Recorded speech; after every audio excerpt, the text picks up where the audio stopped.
This episode of The Memory Palace is brought to you by Article. We are big fans of Article here at The Memory Palace. This room of the palace, the ballroom where I'm sitting right now, it's palatial, trust me, is lit beautifully by a legit beautiful lamp from Article. This stuff is of extraordinarily high quality. It is truly lovely furniture that's influenced by, mid-century modern and Scandinavian styles. I have a feeling you're really going to like it. If you've never checked it out before, summer and warmer weather is right around the corner here in the Northern Hemisphere. And they really have fantastic outdoor furniture. It's totally worth checking out. Go to article.com and take a look.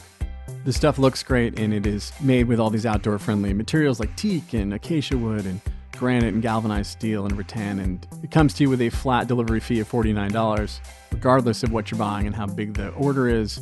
So go to www.article.com/memorypalace and get $50 off your first purchase of $100 or more. That is www.article.com/memorypalace. Go check it out.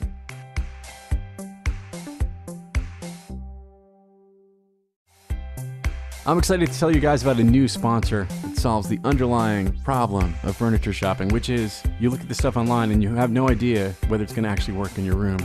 Well, say hello to Modsy. With Modsy, you can see new furniture in a 3D model of your actual room and redecorate it until you get your room just right. You're going to send Modsy a few photos of the room, you're going to answer a short online style quiz, and that's it. Then you have this sort of 3D model of your room, and then you can take furniture that they have from all these great partners, like Crate and Barrel and West Elm, and spin them around, and you can see exactly how they're going to look in your space. And there's no more, crossing your fingers and just hoping it's going to fit, or crossing your fingers and just hoping that the colors aren't going to clash. You can swap stuff out until you find just the right thing you're looking for. So head over to modsy.com/memory and you can get yourself a 20% discount on your first room. That's modsy.com/memory. This is The Memory Palace. I'm Nate DiMeo. There had been a breakthrough. Several, really.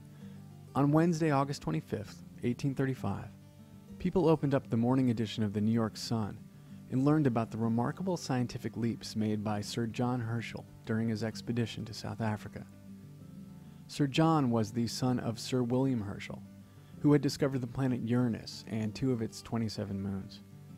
During the elder Herschel's time, he was hampered in his work by the limited engineering know-how of the age, and he assumed by some unfortunate truths about optics and magnification. So his telescope, though awfully big, could only see so far. But here in the New York Sun was news that there in South Africa, on a hilltop in the Cape of Good Hope, the younger Herschel had cracked the problems that had bedeviled his father. He had built an instrument so ingenious, a telescope so large, that he was beginning to answer questions that had bedeviled every person who had ever looked up at nighttime. In an astounding feat of engineering, the lens of Sir John's telescope was 25 times larger than his father's. It weighed 14,826 pounds. And all of that shocking size and technical sophistication yielded a magnifying power of 42,000 times. And according to the New York Sun, having first confirmed his father's discoveries, and then having identified several planets orbiting distant stars, Sir John Herschel pointed his telescope at the moon. There were beavers on the moon. There were rolling fields of deep crimson flowers, forests of trees, each as large as the most noble pines in the oldest English churchyards.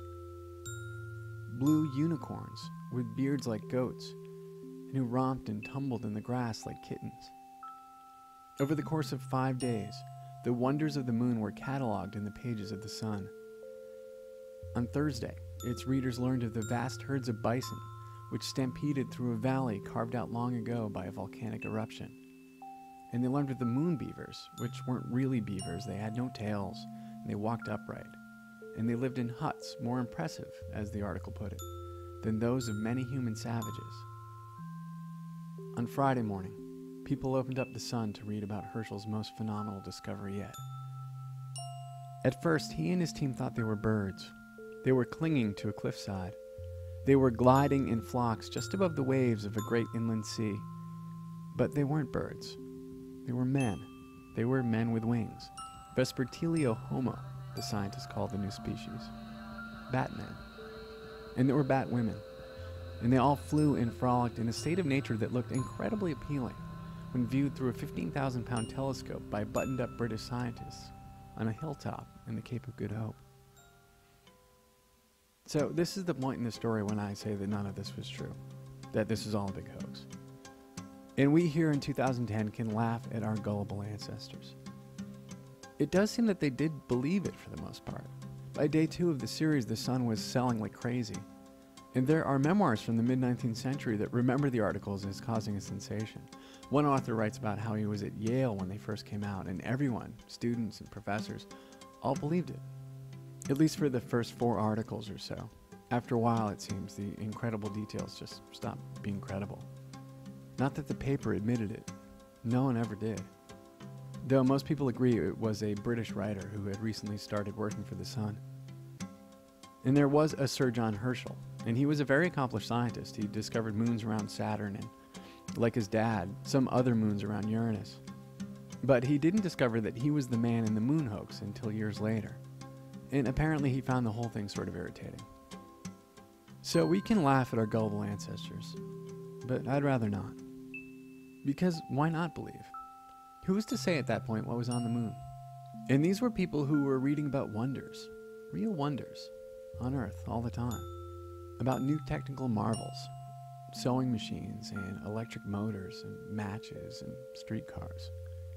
Reading dispatches from expeditions to the Four Corners telling of bizarre animals named and new peoples met, of new languages heard and new rituals observed, and places they never heard of in Africa and Asia, South America.